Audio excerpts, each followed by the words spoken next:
And so I think coaching is a much more powerful way of having a dialogue with somebody rather than, listen, pal, do it this way because it's my order.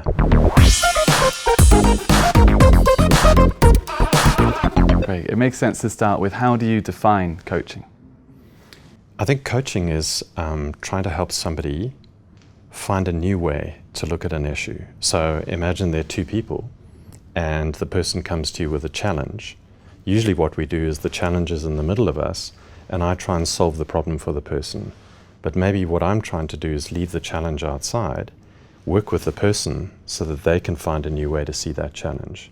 Then they go and solve it. And that sounds easy, but it's really hard to do. Well, if it is very difficult, I'm sure you're right, then how can you measure the results effectively?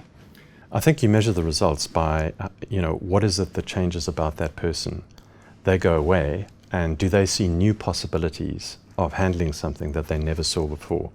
And I think the ultimate is, can they come back to you and say, that conversation really made a difference because I'm starting to see what my contribution to that issue was. And I think that's the other power of coaching. There's the person, there's the issue, but what are you going to do differently because we don't have the issue or the person in the room with us? Yeah, the power of coaching was quite interesting, you said Okay. there. But how does that apply to modern business, for example? Well, I think modern business, I think leadership is becoming less hierarchical.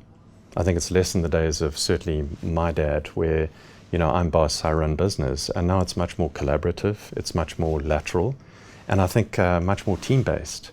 And so I think coaching is a much more powerful way of having a dialogue with somebody rather than, listen, pal, do it this way because it's my order.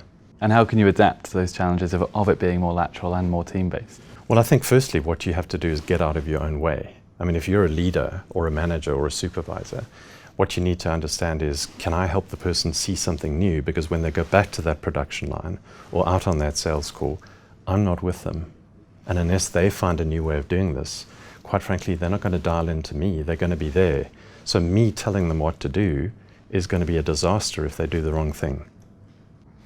Okay. Yeah. So making sure that that new thing can be applied going forward, I suppose. And they feel ownership of it. I tried this, not Craig said it and I did it, but it was a bad idea anyway. Craig, thank you very much for your time today. Pleasure. And thank you for watching. Be sure to click back to Dukascopy TV for more updates and exclusive interviews. We'll see you next time.